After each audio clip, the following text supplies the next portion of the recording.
స్వామీజీ ఇప్పుడు కోరిక మళ్ళీ అటు ఇటు తిరిగి ఇటు తిరిగి ఆత్మకే ఫస్ట్. ఆత్మ అనుభవించాలనుకుంటుంది. ఆత్మ కోరిక జనరల్గా ఉంటుంది, నేను ఇక్కడ ఎంజాయ్ చేయాలని. ఓకే, స్పెసిఫిక్ ఉండదు. మనసులో స్పెసిఫిక్ కోరిక ఉంటుంది, నేను మామిడి పండు తినాలి, నేను ఫ్లైట్లో ఉండాలి, నేను అమెరికాకి వెళ్ళాలి, నేను అందంగా ఉండాలి. ఈ కోరికలన్నీ మనసులో వస్తాయి, ఆత్మలో రావు. ఆత్మకి జస్ట్ ఒకటే కోరిక ఉంటుంది, నేను జస్ట్ ఎంజాయ్ చేయాలి భౌతిక సంసారం. ఓకే, సో అది స్పెసిఫిక్గా ఎంజాయ్ చేయడానికి భగవంతుడి మనసుని అనేది ఇస్తున్నారు. ఇప్పుడు ఆ మనసు కోరికలు తీర్చడానికి శరీరం ఇస్తారు. Hi, welcome to a podcast. ఆత్మ, మనసు, చిత్త, అహంకారం, బుద్ధి ఇవన్నీ విన్నాం స్వామీజీ. అది క్లియర్గా తెలుసుకోవడం ఎంత ఇంపార్టెంట్. వాటిలో చాలా కన్ఫ్యూజన్ ఉంది. సో కాస్త వాటి గురించి క్లారిఫై చేస్తారా? హరే కృష్ణ. హరే కృష్ణ. ఆత్మ, చిత్త, బుద్ధి, అహంకారం, మనస్సు, శరీరము ఇవన్నీ కరెక్ట్గా అర్థం చేసుకోవటం వల్ల మనకి ఎలా పర్ఫామ్ చేయాలో తెలుస్తుంది. ఏంటంటే బేసికల్గా మనం ఎవరో అని తెలిస్తే ఏం చేయాలో తెలుస్తుంది. అన్నిటికన్నా ఫస్ట్ ఏంటంటే మనం ఎవరో తెలుసుకోవాలి. సో మనం భగవద్గీతలో ఏం వింటామంటే మనం శరీరం కాదు ఆత్మ అని వింటాం. ఈ ఆత్మని ఎలా డిఫైన్ చేస్తారంటే సచ్చిదానంద అంటారు. సత్ అంటే శాశ్వతంగా ఎటర్నల్గా ఉంటుంది, చిత్ అంటే పూర్తి జ్ఞానంతో కలిగి ఉంటుంది, ఆనంద అంటే ఎప్పుడూ ఆనందంగా ఉంటుంది. ఇది మన యొక్క ఆత్మ, మనం అందరం ఆత్మను. అయితే ఈ ఆత్మకి ఒక చిత్త అంటే దాన్ని అన్కాన్షియస్ మైండ్ అంటాం. అన్కాన్షియస్ మైండ్ అంటే మన సంస్కారాలన్నీ దాంట్లో సేవ్ అయి ఉంటాయి. అంటే అదొక పెద్ద హార్డ్ డ్రైవ్ లాగా చిత్తలో మన సంస్కారాలు, మన వాసనలు అవన్నీ చిత్తలో స్టోర్ అయి ఉంటాయి. ఎన్నో జన్మల నుంచి చేసినవన్నీ దాంట్లో ఉంటాయి. దాని తర్వాత వచ్చేది అహంకారం, మన యొక్క ఐడెంటిటీ. తర్వాత వచ్చి మనసులో మన కోరికలన్నీ ఉంటాయి, మనం కావాల్సిన ఇది కావాలి అది కావాలనేది. తర్వాత వచ్చి మన యొక్క బుద్ధి అంటే ఎలా కార్యం చేయాలి. ఇప్పుడు ఆత్మ ఈ చిత్తలో తను తాను చూసుకుంటుంది. కానీ మనకి ఎట్లా అంటే ఇప్పుడు నేను మొబైల్ తీసుకొని కెమెరా మోడ్లో పెట్టి నన్ను నేను చూసుకుంటాను. సో ఆత్మ కూడా తన్ని తాను ఈ చిత్తలో చూస్తుంది. ఈ చిత్త ప్యూర్గా ఉంటే ఆత్మకి తన యొక్క ఒరిజినల్ ఐడెంటిటీ కనిపిస్తుంది, నేనేంటో కనిపిస్తుంది. అక్కడ కెమెరా మంచిగా క్లీన్గా ఉందనుకోండి, ఆ చిత్త మనకి మొబైల్ కెమెరాలో చాలా డస్ట్ దుమ్ము పడితే మనకి సరిగా కనిపించదు, ఉంటుంది. అయితే అదేవిధంగా మన చిత్త క్లీన్గా ఉంటే ఆత్మ తన్ని తాను చూసుకోగలుగుతుంది. చిత్త అంటే దాన్ని దర్పణ అంటారు, అదొక మిర్రర్ లాగా. ఓకే, మనం మిర్రర్లో మనం చూసుకుంటాం, మిర్రర్ కరెక్ట్గా లేకపోతే మనం సరిగా కనిపించాం. సో అదేవిధంగా ఆత్మకి చిత్త క్లీన్గా ఉంటే తను తాను కనిపిస్తుంది. ఇప్పుడు మనందరికీ ఏమైందంటే ఆ చిత్త అనేది దాంట్లో చాలా దుమ్ము పడింది, అంటే చాలా సంస్కారాలు వచ్చాయి దాంట్లో. ఆ సంస్కారాల వల్ల మనం చూసుకోలేకపోతున్నాం, అంటే ఆత్మ సాక్షాత్కారం కలగట్లేదు. ఆత్మ సాక్షాత్కారం అంటే ఎవరికైతే చిత్త శుద్ధమైపోతుందో అటువంటి వ్యక్తి ఆత్మ సాక్షాత్కారం పొందుతారు. ఈ చిత్తలో ఉన్న సంస్కారాల ద్వారా మనకు ఒక అహంకారం కలుగుతుంది, అంటే నాకు ఇటువంటి శరీరం ఇవ్వబడుతుంది, అది అహంకారం ద్వారా. ఈ శరీరం వచ్చాక నాకు కొన్ని కోరికలు వస్తాయి, అవి మన మనసులో ఉంటాయి.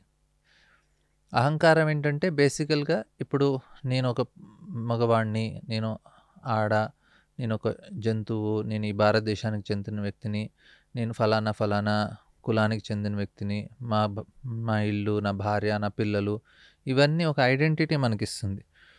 అది దాన్ని అహంకారం అంటాం.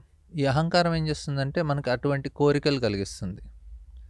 నేను ఫలానా వ్యక్తులు అంటే నాకు అలాంటి కోరికలు ఉంటాయి. ఇప్పుడు నేను భారతదేశం అనుకుంటే, నేను భారతదేశంలో ఒక వ్యక్తిని అనుకుంటే నాకు దానికి సంబంధించిన కోరికలు ఉంటాయి. తర్వాత ఆ కోరికల్ని తీర్చడానికి మనకి బుద్ధి కావాలి, ఎలా యాక్షన్ చేయాలన్నది.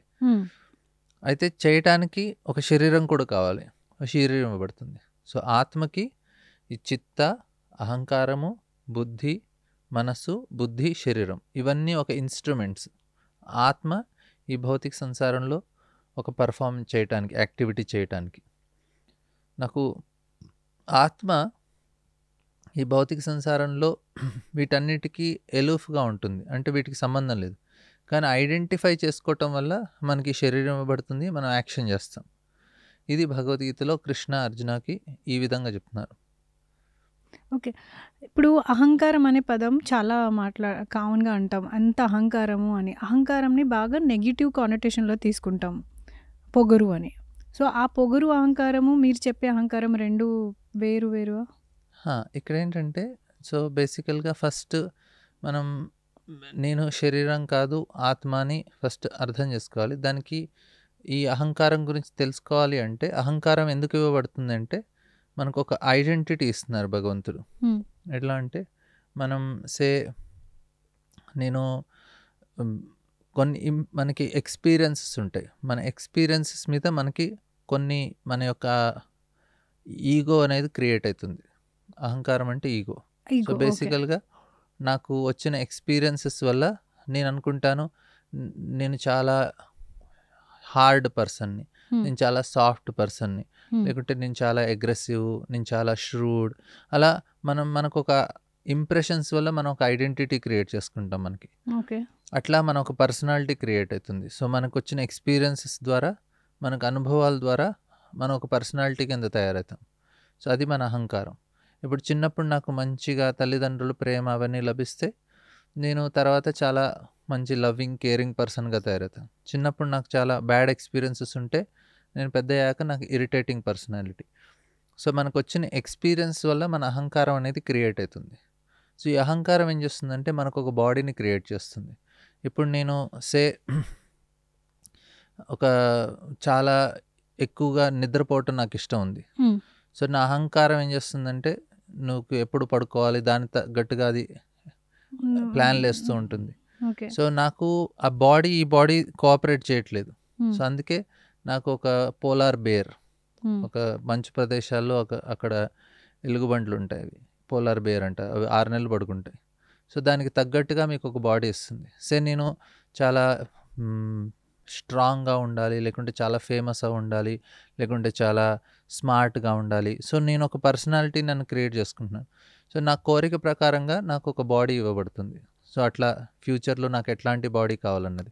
సో ఈ బాడీతో ఐడెంటిఫికేషన్ ఏదైతే ఉంటుందో అది అహంకారం. సో బేసికల్గా మనకి ఒక ఐడెంటిటీ కావాలి. ఇప్పుడు ఐడెంటిటీ లేకుండా యాక్షన్ ఉండదు. ఈ అహంకారం ఏంటంటే బేసికల్గా ఒక ఐడెంటిటీ ఇస్తుంది మనకి. మీరు ఏంటి అనేది అహంకారం ద్వారా తెలుస్తుంది మనకి.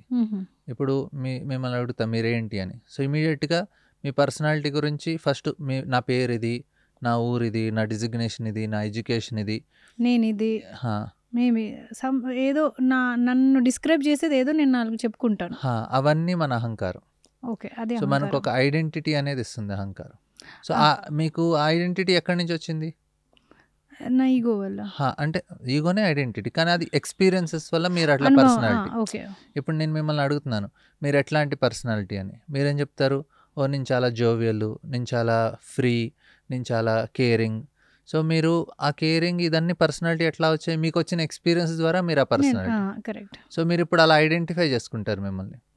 నన్ను అలా ఐడెంటిఫై చేసి నేను అదే డిస్క్రైబ్ చేస్తాను. దీన్ని అహంకారం అంటారు.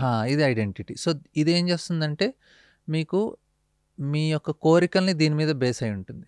మీ యాక్షన్స్, డిజైర్స్ ఈ అహంకారం మీద బేస్ అయి ఉంటుంది. ఓకే. సో ఇప్పుడు ఈ అహంకారంలో చిత్త రోల్ ఏంటి? చిత్తని మనం కంట్రోల్ తీసుకోవచ్చు. అసలు చిత్తాని డీటెయిల్గా ఒక నార్మల్ వ్యక్తి ఎలా అర్థం చేసుకోవాలి? ఓకే, చిత్త అంటే బేసికల్గా చిత్త న్యూట్రల్. ఓకే. ఆత్మ స్పిరిచువల్. ఓకే. ఆత్మకి ఈ భౌతిక సంసారంలో ఎంజాయ్ చేయాలని ఒక కోరిక ఉంటుంది. ఓకే, ఆత్మకి కోరిక ఉంటుంది, ఎంజాయ్ చేయాలని జనరల్ కోరిక. ఓకే. అయితే ఆ కోరికని తీర్చడానికి భగవంతుడు మీకు ఒక ఇన్స్ట్రుమెంట్ ఇస్తారు.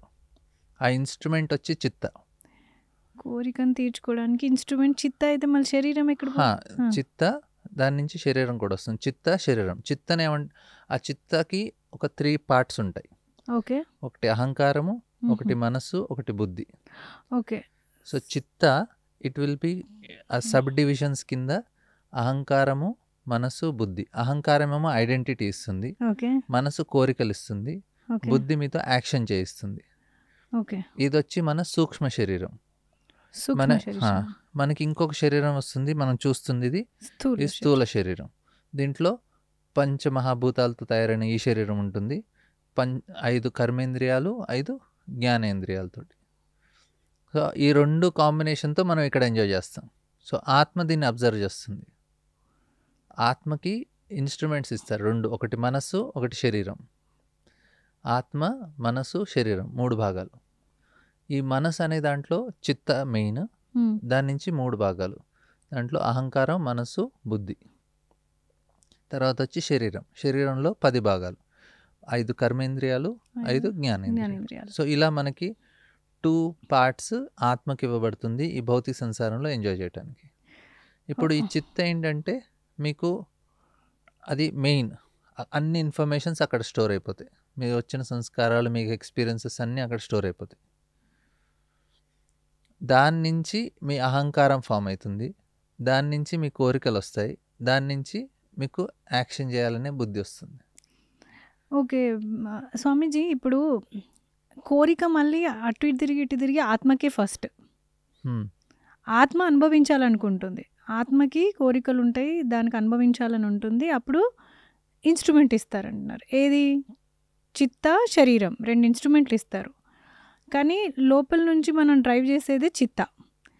ఇప్పుడు వీటిని నేను గుర్తుపట్టడం ఎంతవరకు ఇంపార్టెంట్? గుర్తుపట్టి దాన్ని గుర్తుపట్టేసి దాన్ని నేను నా లీడ్ చేసే లైఫ్ని కాస్త మార్చుకోవచ్చా?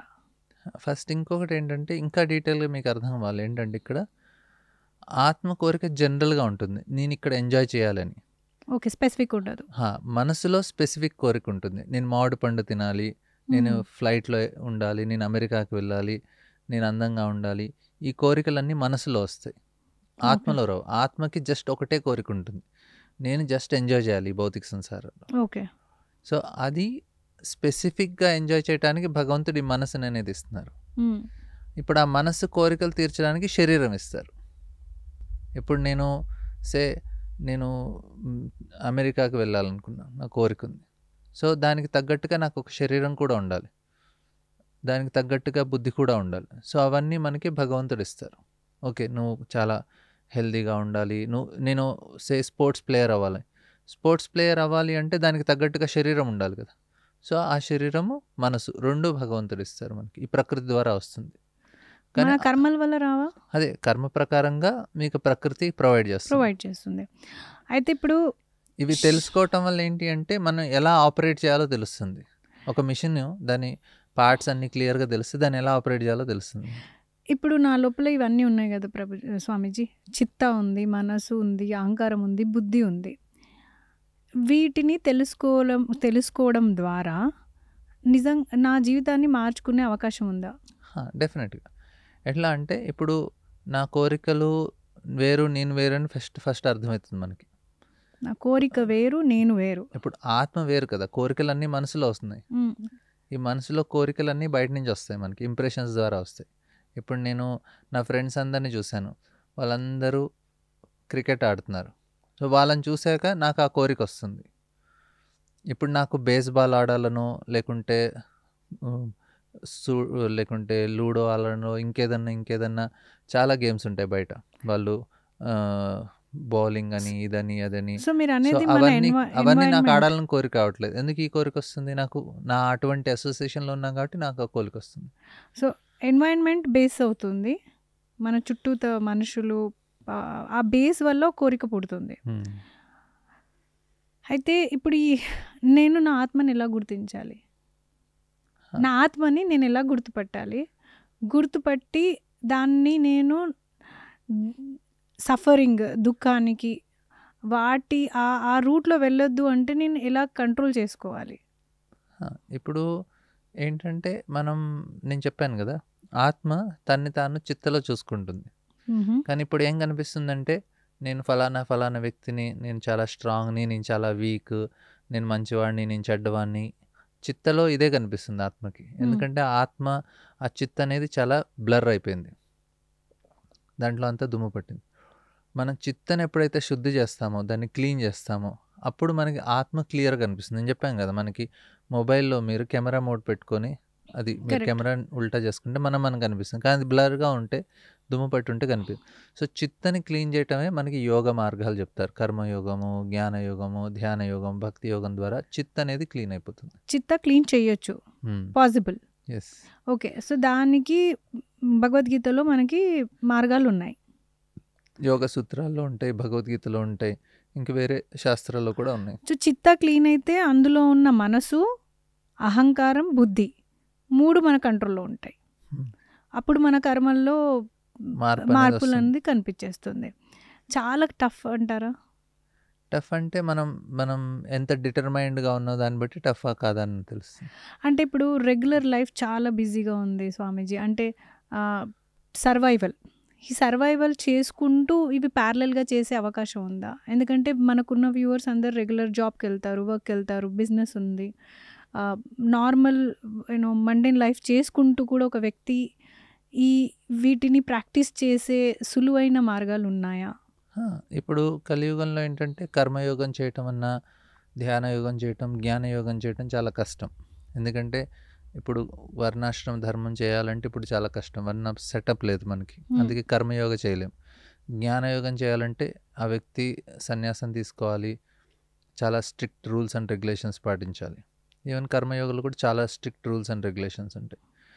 అదే దీంట్లో ఏంటంటే ఇప్పుడు ప్రస్తుతానికి చాలామంది కర్మయోగం అంటారు. కాకపోతే ఇప్పుడు జస్ట్ కొన్ని పూజలు, పునస్కారాలు, కొన్ని రిచువల్స్ అలా మిగిలిపోయినాయి కర్మయోగం కింద. జ్ఞానయోగం కింద వాళ్ళు ఏమంటారంటే కొన్ని రకాలైన మెడిటేషన్స్, టెక్నిక్స్ ఇవి చెప్తుంటారు. తర్వాత just give up things, just be an observer, ఇట్లాంటి కొన్ని టెక్నిక్స్ వాళ్ళు చెప్తుంటారు. కానీ అది ఎగ్జాక్ట్గా జ్ఞానయోగం కాదు. ఇంకోటి వచ్చి ధ్యాన యోగం. కొంతమంది యోగాసనాలు చేసి ప్రాణాయామం చేయమంటారు, కానీ ఆ స్టాండర్డ్ మనకి శాస్త్రం చెప్పిన స్టాండర్డ్ కాదు. సిటీలో ఉండి ఎవరు ధ్యాన యోగం చేయలేరు, మినిమం వాళ్ళు అడవికి వెళ్ళాలి, అప్పుడు కానీ ధ్యాన యోగం చేయలేము. సో ఇవి ప్రాక్టికల్ కాదు. కానీ కలియుగంలో ప్రాక్టికల్ ఏంటంటే భక్తి యోగం చాలా ప్రాక్టికల్. అది కృష్ణ, అందుకే అర్జునకి ఆయన బ్యాటిల్ ఫీల్డ్లో యుద్ధం చేస్తూ కూడా అర్జున యోగా చేయగలిగారు, ఎందుకంటే అది భక్తి యోగం కాబట్టి. సో మన లైఫ్ కూడా కార్పొరేట్లో ఉన్నాము, మనది కూడా ఒక రకంగా బ్యాటిల్. సో ఆ బ్యాటిల్ చేస్తూ కూడా మనం యుద్ధం చేస్తూ కూడా మనం భక్తి యోగం చేయొచ్చు. అందుకే మనకి ఇది ఇవ్వబడింది, చాలా ప్రాక్టికల్. ఓకే. సో మీరు అనేది ఏంటంటే మనకి చిత్తాన్ని క్లియర్ చేసుకోవడం, మన చిత్తశుద్ధి అంటారా, చిత్తశుద్ధి చేసుకోవడం డెఫినెట్లీ పాసిబుల్ మన శాస్త్రం ప్రకారంగా. అందులో కర్మయోగం, ధ్యాన యోగం, జ్ఞానయోగం, ఈ 3 యోగాల వల్ల. కానీ అంతకంటే ముందు మీరు ఇంకా ఈజీ స్టెప్ ఈ కార్పొరేట్ లైఫ్ స్టైల్లో, మనకున్న busy life style, survival life స్టైల్లో ఫస్ట్ స్టెప్ మీరు సజెస్ట్ చేసేది భక్తి యోగం. సో భక్తి యోగంలో బేర్ మినిమం, అసలు నాస్తికులు సింపుల్గా మమ్మీ డాడీ ఏదో పూజ చేసి ఇంత ప్రసాదం తిని వెళ్ళే పిల్లలు ఉన్నారు, యంగ్స్టర్స్ ఉన్నారు, 18 years పిల్లలు. దే ఓన్లీ నోటు పుట్టే బొట్టు పెట్టేసుకొని ఇంత దండం పెట్టి వెళ్ళిపోతారు. సో అలాంటి వాళ్ళకి భక్తి యోగంలో మినిమం బేసిక్ స్టార్ట్ ఎలా చేయాలి, ఏదన్నా చెప్తారా స్వామీజీ? భక్తి యోగం ఫస్ట్ ఏంటంటే మనకి we should be developing gratitude. మనం ఫస్ట్ బేసికల్గా భక్తి యోగం ఎక్కడి నుంచి స్టార్ట్ అవుతుందంటే శ్రద్ధ అంటారు. శ్రద్ధ అంటే రెస్పెక్ట్ నుంచి స్టార్ట్ అవుతుంది, గ్రాటిట్యూడ్ నుంచి స్టార్ట్ అవుతుంది. మనం ఈ మెటీరియల్ క్రియేషన్ నుంచి మనం సన్లైట్ తీసుకుంటున్నాము, మనం వాటర్ తీసుకుంటున్నాము, మనం ఎయిర్ తీసుకుంటున్నాము, మనం చాలా ఎనర్జీస్ని మనం యూటిలైజ్ చేస్తున్నాం. ఎక్కడి నుంచి అయితే సోర్స్ ఆఫ్ ఎనర్జీ ఉందో we should be grateful to the source.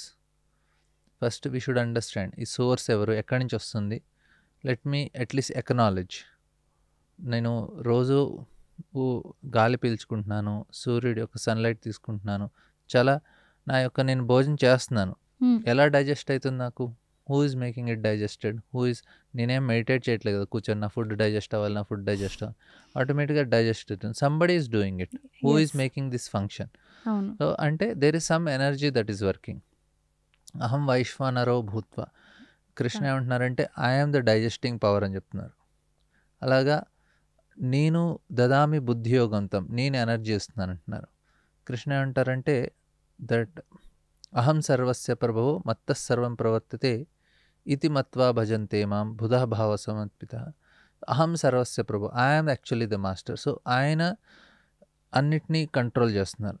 So ఆయన నుంచి ఈ యొక్క ఎనర్జీస్ అన్నీ ఎమినేట్ అవుతున్నాయి. So at least we should acknowledge, we should be grateful.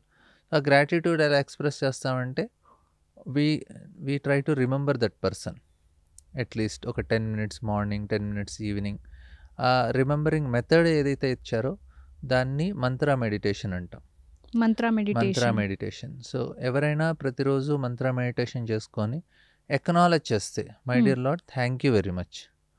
ఆ ఏ ఎక్నాలెడ్జ్ భాషలో అయినా ఎలాగైనా. ఎలా అయినా కానీ మనం ఏంటంటే ఇప్పుడు మనం ఎవరైతే సనాతన ధర్మాన్ని పాటించే వాళ్ళందరూ హరే కృష్ణ మహామంత్రం జపం చేసుకోవచ్చు. హరే కృష్ణ హరే కృష్ణ కృష్ణ కృష్ణ హరే హరే, హరే రామ రామ రామ హరే హరే.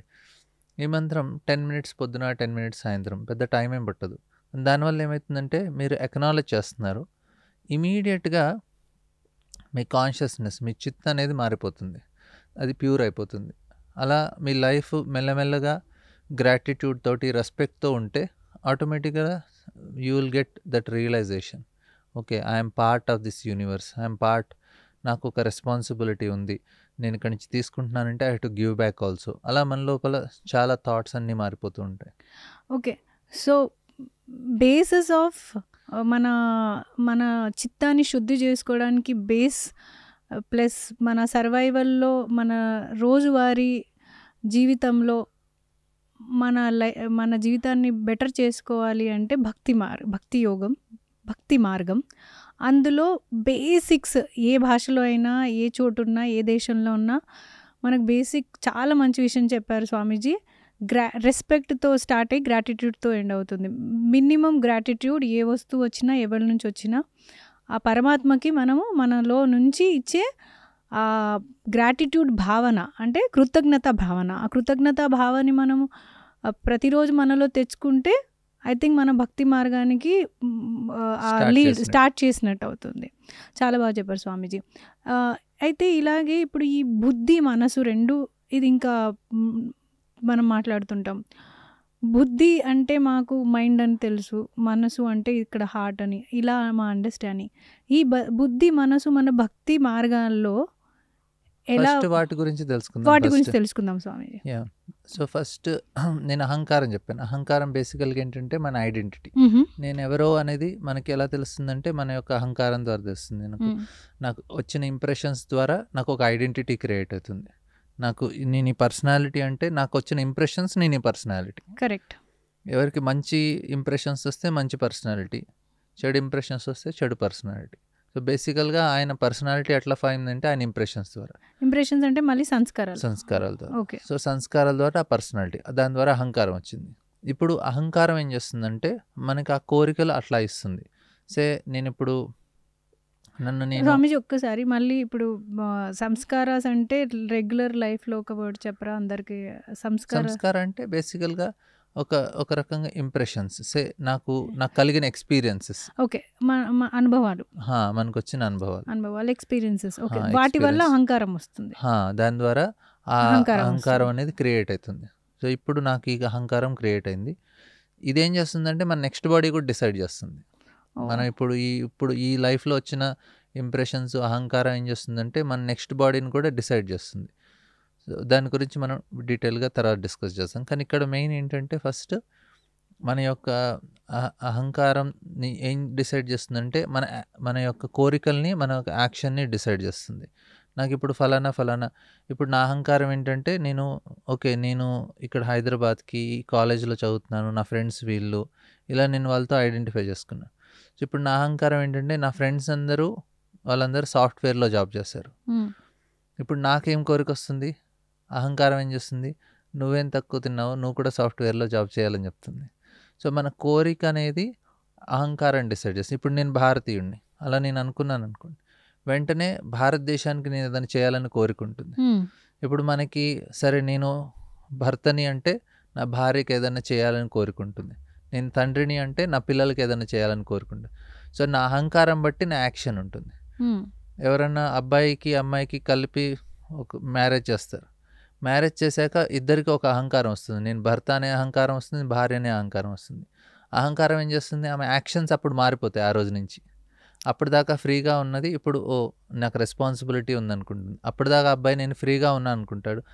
నెక్స్ట్ డే నుంచి నేను ఇప్పుడు రెస్పాన్సిబుల్ అనుకుంటారు. ఏమైంది, అహంకారం వాళ్ళని యాక్షన్స్ని వాళ్ళ కోరికలు మారుస్తుంది. ఇప్పుడు ఆ కోరికలు దావి ఎక్కడొస్తాయి, మనసులో వస్తాయి. సో మన అహంకారం ద్వారా మన మనసు అనేది చేంజ్ అవుతూ ఉంటుంది, మన కోరికలు చేంజ్ అవుతుంటాయి. మన ఐడియా కరెక్ట్. ఓకే. సో మన కోరికలు ఇప్పుడు నేను పిల్లవాడు పుడతారు, ఆయనకి ఫస్ట్ టైం తండ్రి పిల్లవాడిని చేతిలో తీసుకున్న వెంటనే ఆయనకి వెంటనే ఒక అహంకారం వస్తుంది. ఏమని, నేను తండ్రిని అనే అహంకారం. దాని తర్వాత ఆయన కోరికలు వస్తాయి, నా పిల్లవాడికి ఏదైనా చేయాలని. సో ఇప్పుడు నా కోరిక వచ్చింది చేయాలని, కానీ ఎలా చేస్తాను, దానికి బుద్ధి అనేది కావాలి. సో బుద్ధి అనేది ఆ యాక్షన్ పార్ట్. ఎలా చేయాలనేది బుద్ధి ద్వారా తెలుస్తుంది. డిస్క్రిమినేషన్, ప్లానింగ్, డిస్క్రిమినేషను ఇవన్నీ అహంకారం ద్వారా.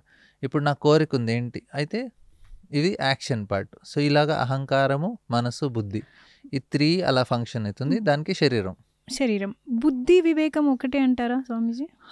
సో బేసికల్గా మనకి వివేక శక్తి అంటే ఆ బుద్ధిలో ఒక పార్ట్, అది ఒక ఫంక్షన్. ఏది మంచి ఏది చెడు అనేది తెలుసుకునే దాంట్లో వివేక శక్తి, అది బుద్ధి ఒక function, one of the functions. బుద్ధిలో అది మెమరీ కూడా ఉంటుంది, మెమరీ పార్ట్ ఉంటుంది, వివేక పార్ట్ ఉంటుంది. ఇవి బుద్ధి యొక్క ఫంక్షన్స్. విజ్డమ్ అంటే బుద్ధి కాదు కదా? అది కూడా ఒక పార్టే, ఎందుకంటే దాంట్లో మెమరీ ఉంటుంది కాబట్టి. ఓకే స్వామీజీ. అంటే ఇప్పుడు ఇవన్నీ తెలుసుకొని మనము వాటిని మార్చుకోవాలి అంటే భక్తి, మళ్ళీ అటు తిరిగి ఇటు తిరిగి మనము మన బేసిక్స్ వీటిని చేంజ్ చేసుకోవాలంటే భక్తి మార్గం ఈజ్ బేసిక్. అంటే కలియుగంలో అది చాలా ప్రాక్టికల్, వేరే దాంతో కంపేర్ చేస్తే. ఇప్పుడు మీరు జ్ఞానయోగం చేయాలన్నా, ధ్యానయోగం చేయాలన్నా మినిమం సన్యాసం తీసుకోవాలి, అంటే అన్నీ విడిచిపెట్టేసారు. మీరు జాబ్ ఇవన్నీ చేస్తూ ధ్యానయోగము, జ్ఞానయోగం చేయలేము, అది రికమెండ్ చేయట్లేదు. కృష్ణ మీకు 6వ అధ్యాయంలో సుతిర్దేశ మన కృష్ణ క్లియర్గా చెప్తున్నాను, మీరు ధ్యానయోగం చేయాలంటే జస్ట్ ఇంట్లో కూర్చొని నేను యోగాసనాలు ప్రాణాయామం చేసి నేను యోగి అవ్వలేను, మినిమం మీరు అడవికి వెళ్ళాలి. అది 6th చాప్టర్ కృష్ణ క్లియర్గా చెప్తున్నారు భగవద్గీతలో. అదే మీరు నేను సన్యాసం జ్ఞానయోగం చేయాలంటే మినిమం సన్యాసం తీసుకోవాలి, ఆ స్టాండర్డ్ ఉండాలి, లేకుంటే చేయలేం. కర్మయోగమా, అది కూడా చాలా ప్రాక్టికల్గా కాదు, ఎందుకంటే అక్కడ వర్ణాశ్రమం ఉంటుంది, చాలా మీరు ప్రతిరోజు అగ్నిహోత్రం చేయాలి, చాలా చాలా స్టాండర్డ్స్ ఉంటాయి, అవన్నీ ఇప్పుడు మనం చేయలేము. కార్పొరేట్ లైఫ్, సర్వైవల్ లైఫ్ కష్టమే. సో భక్తి మార్గం ఇస్ ద ఈజియెస్ట్. ఇప్పుడు అది చాలా ప్రాక్టికల్, చాలా అంటే ఈజీ అనలేము కానీ ప్రాక్టికల్ అని చెప్పి. Practical to start with. మనకి ఇప్పుడు ఇమ్మీడియట్గా అంటే ఉన్న వాటిలో ఇవన్నీ కంట్రోల్లో తెచ్చుకోవాలి, మార్చుకోవాలి అంటే బెస్ట్ ఆప్షన్ మనకు ఉన్నది భక్తి మార్గం. తో ఈ భక్తి మార్గానికి మీరు చెప్పిన ఆన్సర్ ఏంటంటే మనం రెస్పెక్ట్, గ్రాటిట్యూడ్ ఉండాలి. మన శరీరానికి, మన లైఫ్కి, మన జీవితానికి ఎవరు మనకి ఎక్కడి నుంచి సోర్స్ వస్తుందని ఒకసారి ఆలోచించి కాన్షియస్గా ఉండి యాక్టింగ్ చేస్తే మన యాక్షన్ అనేది మనం కాన్షియస్గా చేయాలి. కాన్షియస్గా అంటే అప్పుడు మనం అట్లీస్ట్ నేను చేసేటప్పుడు I'm getting this, I'm responsible for this. So నాకు ఎవరైనా ఇస్తున్నారంటే ఐ షుడ్ ఎక్నాలెడ్జ్, ఊరికే ఫ్రీగా తీసుకోకూడదు. అట్లీస్ట్ ఇంకొకటి ఏంటంటే భక్తి యోగం ఎక్కడ స్టార్ట్ అవుతుందంటే, సరే ఆ వ్యక్తి నుంచి నాకు అంత తీసుకుంటున్నాను కదా, నేను రిటర్న్లో ఆ వ్యక్తికి ఏమి ఇస్తున్నాను, ఆ సెల్ఫిష్నెస్ని విడిచిపెట్టి ఎవరైతే నాకు ఇస్తున్నారో. సో ఇప్పుడు మదర్ నుంచి మనం చాలా తీసుకుంటాం చిన్నగా ఉన్నప్పుడు, కానీ కొంత పెద్దగా అయ్యాక మనకు అనిపిస్తుంది, మా అమ్మ నాకు చాలా చేస్తుంది, నేను మా అమ్మకు కూడా ఏదైనా చేయాలని. సో అక్కడ రుణం అనే కాదు, అక్కడ ఒక లవ్ ఉంటుంది, ప్రేమ ఉంటుంది. సో ఇక్కడ భక్తి అంటే ఏంటంటే మనం రిటర్న్లో ఏదైనా చేయాలని చూస్తున్నాం, మనం జస్ట్ తీసుకుంటున్నాము. అన్నీ తీసుకున్న తర్వాత భగవంతుడు అట్లీస్ట్ దిస్ సుప్రీం ఎనర్జీ, మనం అక్కడ కృష్ణ అంటాం, ఆయన నాకు అంత చేస్తున్నారు, నేను రిటర్న్లో ఆయనకి ఏం చేస్తున్నాను. సో ఆ ఫీలింగ్ ఎప్పుడైతే వస్తుందో రిటర్న్లో నేను ఏదైనా చేయాలని, అక్కడ భక్తి అనేది మొదలవుతుంది, స్టార్ట్ అయిపోతుంది. ఓకే, ఇప్పుడు ఆత్మ, మనసు, చిత్త, అహంకారం, బుద్ధి వీటన్నిటి గురించి చెప్పారు కదా స్వామీజీ. ఇవన్నీ జంతువులలో కూడా ఉంటాయి. అంటే ఆత్మ అనేది ఇప్పుడు కుక్కలు, పిల్లులు, రకరకాల జంతువులు ఉన్నాయి, వీటిల్లో కూడా ఆత్మ ఇవన్నీ ఉంటాయా? అన్ని జంతువుల్లో ఉంటాయి, వాటిలో కూడా చిత్తం ఉంటుంది, వాటికి అహంకారం ఉంటుంది, మనసు ఉంటుంది. కానీ బుద్ధి అనేది చాలా చాలా చాలా తక్కువగా ఉంటుంది. వారికి భగవంతుడు బుద్ధి అనేది ఎక్కువగా ఇవ్వరు. వాళ్ళకి మిగతా ఎంత అవసరం అంటే జీవులకు వాళ్ళకి ఎంత అవసరం అంటే ఎలా తినాలి, ఎలా పడుకోవాలి, ఎలా పిల్లల్ని కనాలి, ఎలా తన్ని తాను రక్షించుకోవాలి, అంతవరకే ఆ బుద్ధినిస్తారు. అంతకన్నా ఎక్కువ ఉండదు వారికి బుద్ధి. అంటే వారికి ఇల్లు కట్టుకోవాలి, ఫ్యూచర్ గురించి ఆలోచించాలి, నాకు రేపటి ఆహారం గురించి ఏంటి, అలా ఆలోచించలేదు. Savings, savings, investments, investments, future plannings, health ఇన్సూరెన్స్లు ఇలాంటివి ఏమి అయితే ఇవన్నీ ఎందుకంటే వారికి అంత బుద్ధి ఇవ్వలేదు భగవంతుడు. అందుకే వారికి కర్మ అనేది ఉండదు. వారి యాక్షన్ చేస్తే రియాక్షన్ ఉండదు. వాళ్ళ కర్మ ఉండదు. సో మనకి బుద్ధి అనేది ఇస్తారు భగవంతుడు. ఆ బుద్ధిని మనం కరెక్ట్గా ఉపయోగించుకొని యాక్షన్ కరెక్ట్గా చేయాలి. ఎందుకంటే యాక్షన్ అనేది బుద్ధి మీద ఆధారపడి ఉంటుంది. సో మనకి ఆత్మ, చిత్త, మనసు, బుద్ధిలో ఈ బుద్ధి అనేది చాలా ఎక్కువగా మనుషులకి ఈ బుద్ధి అనేది ఇస్తారు. అఫ్కోర్స్ అందరికీ ఉందా లేదా అని మనం గ్యారంటీ ఇవ్వలేం, కానీ మనుషులకైతే బుద్ధి భగవంతుడు ఇస్తారు. కానీ దాన్ని ఉపయోగించరు అందరూ. దాన్ని జంతువుల్లాగా ఎలా జీవించాలనే ఉపయోగిస్తున్నారు. దాన్ని ఇచ్చింది భగవంతుడు ఈ కర్మ నుంచి బయటకు వచ్చి శరీరం కాదు నేను ఆత్మ అనే సాక్షాత్కారం పొందటానికి బుద్ధినిస్తారు భగవంతుడు. దాన్ని కరెక్ట్గా శాస్త్రాన్ని మనం ఏది రైటు ఏది రాంగో అర్థం చేసుకొని అలా ప్రవర్తించడానికి బుద్ధి అనేది ఇస్తారు.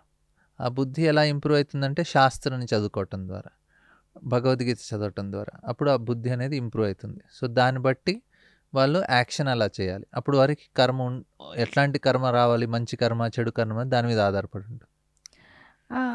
అంటే ఇంకో అది సైన్స్ రిలేటెడ్ కాదు, కానీ ఇప్పుడు ఈ కుక్కలు, పిల్లులు వీటికి కూడా వాళ్ళ సర్వైవల్, వాళ్ళ పిల్లల రిప్రొడక్షన్ కాకుండా వాళ్ళకు కూడా మనలాగా బాగా కోరికలు ఉంటాయా? వాళ్ళకి ఏం కోరికలు ఉండవట్లా. వాడికి జస్ట్ బేసిక్ మినిమం ఉంటుంది.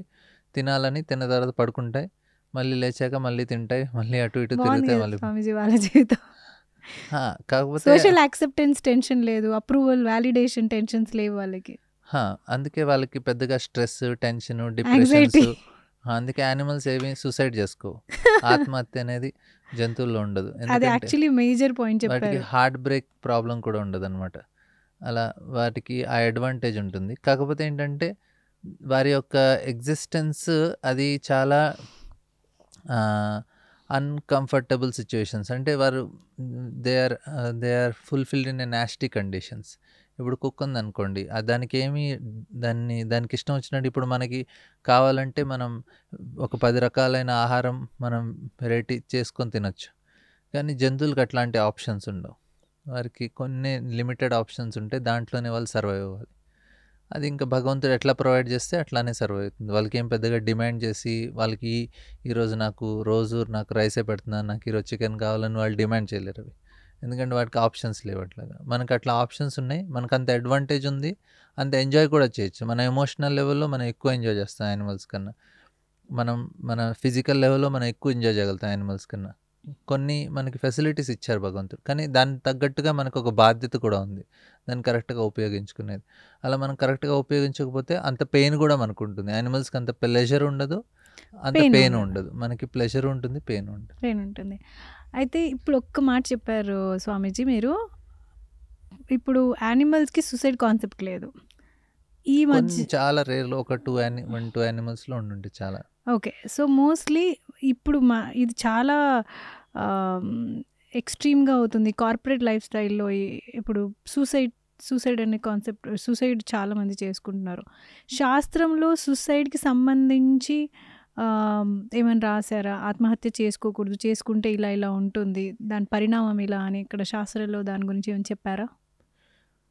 మనం శాస్త్రం కాకుండా జస్ట్ నార్మల్ తీసుకున్నా కానీ అదేంటంటే ఇది నార్మల్ స్టేట్ కాదు. జనరల్గా ఆత్మకి it want to always survive. Okay, basic ఇన్స్టింక్ట్లోనే సర్వైవ్ అవ్వాలనేది ఉంటుంది మనకి.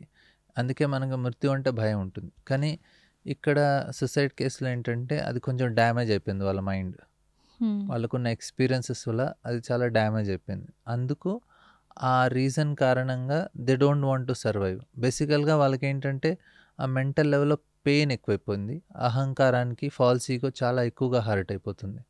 వాళ్ళకి ఏమవుతుందంటే చాలా సీరియస్గా ఐడెంటిఫై చేసుకోవటం వల్ల వాళ్ళ డిజైర్ తోటి వాళ్ళు ఏమనుకుంటారంటే ఇప్పుడు నా డిజైర్ ఫుల్ఫిల్ కాకపోతే ఐ డోంట్ ఎగ్జిస్ట్ అనిపిస్తుంది వాళ్ళకి.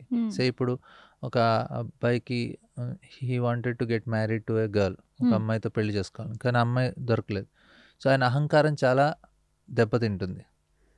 ఆయనకేమనిపిస్తుందంటే నేను నా డిజైర్ ఒకటే అనుకుంటాం, నేను నా కోరిక ఒకటే అనుకుంటాం. ఆ కోరిక పోతే నేను కూడా పోయాను అనుకుంటాను. సో అందుకే ఆయన్ని తాను ఎండ్ చేసేసుకుంటారు, అలా సూసైడ్ చేసుకుంటారు. కానీ మనం వేరు, మన డిజైర్ వేరు అని ఎప్పుడైతే వాళ్ళకి అర్థమవుతుందో అప్పుడు వాళ్ళు దాని నుంచి సపరేట్ అయిపోవచ్చు. కానీ ఆ డిజైర్తో చాలా స్ట్రాంగ్గా ఐడెంటిఫై చేసుకోవటం వల్ల కొంచెం డ్యామేజ్ అయిపోతుంది వాళ్ళ పర్సనాలిటీ. అందుకే సూసైడ్ చేసుకుంటారు. ఎగ్జామ్లో మార్కులు రాకపోయినా, ఓ నేను ఎలా ఫెయిల్ అవుతాను, ఐ కెనాట్ ఇమాజిన్ ఫెయిల్. ఒక అమ్మాయికి మెడికల్ కాలేజ్లో ఫస్ట్ ఇయర్లో అన్ని సెమిస్టర్లో ఫస్ట్ ర్యాంక్. లాస్ట్ బట్ ఒక సెమిస్టర్లో ఆమెకు సెకండ్ ర్యాంక్ వచ్చింది. ఆమె సూసైడ్ చేసేసుకుంది. ఎందుకు సూసైడ్ చేసుకుంటే ఆమె అందరూ నువ్వు టాపర్ అన్నారు. ఆ ఈగో అంత స్ట్రాంగ్గా ఐడెంటిఫై చేసుకుంది. ఒక్కసారి టాపర్ కాను అనేసరికి she cannot imagine that I'm something like this. So దానివల్ల ఏమైందంటే ఆమె సూసైడ్ చేసేసుకుంది. సో ద పాయింట్ ఏంటంటే మనం ఐడెంటిటీ అంత స్ట్రాంగ్గా ఉండటం వల్ల ఆ డిజైర్ తోటి మనం దాన్ని సపరేట్ చేసుకోలేకపోతున్నాం. అటాచ్ అయిపోతున్నాం. దానివల్ల అది కొంచెం వీక్ అయిపోతారు వాళ్ళు. అప్పుడు వాళ్ళ యొక్క బుద్ధి అనేది ఉంటుంది, అది ఫంక్షన్ చేయదు. అప్పుడు వాళ్ళు ఎమోషనల్గా యాక్ట్ చేస్తారు, అందుకే సూసైడ్ చేసుకుంటారు. వాళ్ళకి ఆఫీస్లో వాళ్ళకి సరిగ్గా ప్రమోషన్ రాకపోయినా, జాబ్ ప్రాబ్లం వచ్చినా, వాళ్ళకి మనీ ప్రాబ్లం వచ్చినా, లేకుంటే వాళ్ళ యొక్క రిలేషన్షిప్ ప్రాబ్లమ్స్లో అయినా, లేకుంటే స్టడీ ప్రాబ్లమ్స్లో అయినా, కెరియర్లో అయినా, ఎక్కడైనా కానీ ఆ ఐడెంటిటీ చాలా స్ట్రాంగ్గా ఉండటం వల్ల వాళ్ళ యొక్క, మనం చెప్పాను కదా, అహంకారం ఉంటుంది, మనసు ఉంటుంది, బుద్ధి ఉంటుంది. అహంకారం ఐడెంటిటీ, మనసు కోరికలు, బుద్ధి అనేది యాక్షన్. సో ఈ బుద్ధి ఏం చేస్తుందంటే ఆ డిస్క్రిమినేషన్ ఇస్తుంది. కానీ ఆ డిస్క్రిమినేషన్ ఇప్పుడు పనిచేయట్లేదు, ఎందుకంటే ఎమోషన్స్ చాలా స్ట్రాంగ్ అయిపోయినాయి. అహంకారం, ఈగో అనేది చాలా స్ట్రాంగ్ అయిపోయింది. ఈ రెండిటి వల్ల వారి యొక్క డిస్క్రిమినేషన్ పవర్, ఇది రైట్ రాంగ్ అనేది వాళ్ళు లూజ్ అయిపోతారు. అందుకే వాళ్ళు సూసైడ్ చేసేసుకుంటారు. ఓకే. కానీ ఇప్పుడు దీనివల్ల ఏంటంటే ఆ పర్సనాలిటీ ఏం చేంజ్ అవ్వదు, ఎందుకంటే మీకు బాడీ ఎండ్ చేస్తున్నారు.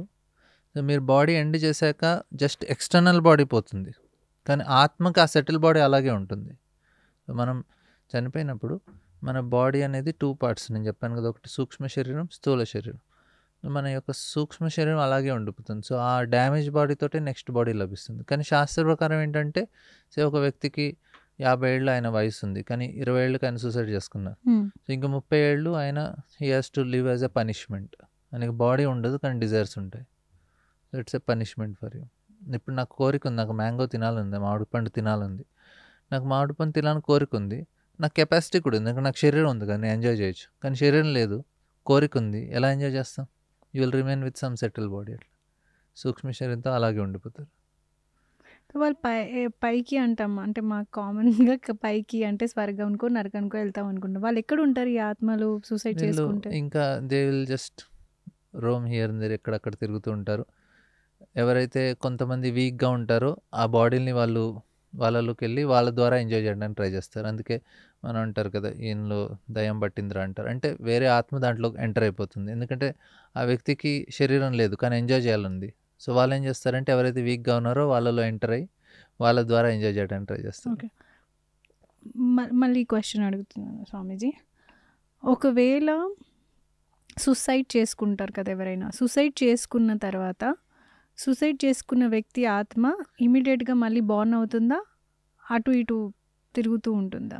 అది యాక్చువల్లీ చాలా పనిష్మెంట్ వస్తుంది వాళ్ళకి. సూసైడ్ శాస్త్రప్రకారంగా అటువంటి వ్యక్తికి చాలా పనిష్మెంట్ ఇస్తారు, నరకలోకానికి కూడా తీసుకొని వెళ్తారు. అలా నరకలోకం తీసుకెళ్తారా? వాళ్ళకి చాలా పనిష్మెంట్ ఉంటుంది, ఎందుకంటే శాస్త్ర ప్రకారంగా వాళ్ళు తప్పు చేస్తున్నారు కాబట్టి. వాళ్ళు జస్ట్ ఇంకా ఈవెన్ గవర్నమెంట్ రూల్ ప్రకారం కూడా తప్పే, according to law of country కూడా తప్పు. దాంతోపాటు ప్లస్ వాళ్ళు ప్రకృతికి విరుద్ధంగా వాళ్ళు ప్రవర్తించారు కాబట్టి అది కూడా తప్పు. సో 2 రకాలుగా పనిష్మెంట్స్. సో ఎక్కడ పోతుంది ఆత్మ చనిపోయిన తర్వాత? ఇమీడియట్గా they will wander here and there, అక్కడే తిరుగుతుంటారు. అక్కడే అంటే మనకి ఇక్కడే తిరుగుతారు, మనకు కనిపించరు. ఇప్పుడు ఏంటంటే వాళ్ళకి ఒక హోల్డ్ చేయడానికి ఒక ప్లేస్ లేదు కాబట్టి they cannot stay at one place, అలా వాండరింగ్ అవుతుంది, తిరుగుతూ ఉంటారు వాళ్ళు. Okay Swamiji, thank you Swamiji, మా పాడ్కాస్ట్కి వచ్చినందుకు చాలా ప్రశ్నలకి క్లారిఫికేషన్ ఇచ్చారు. Thank you. హరే కృష్ణ.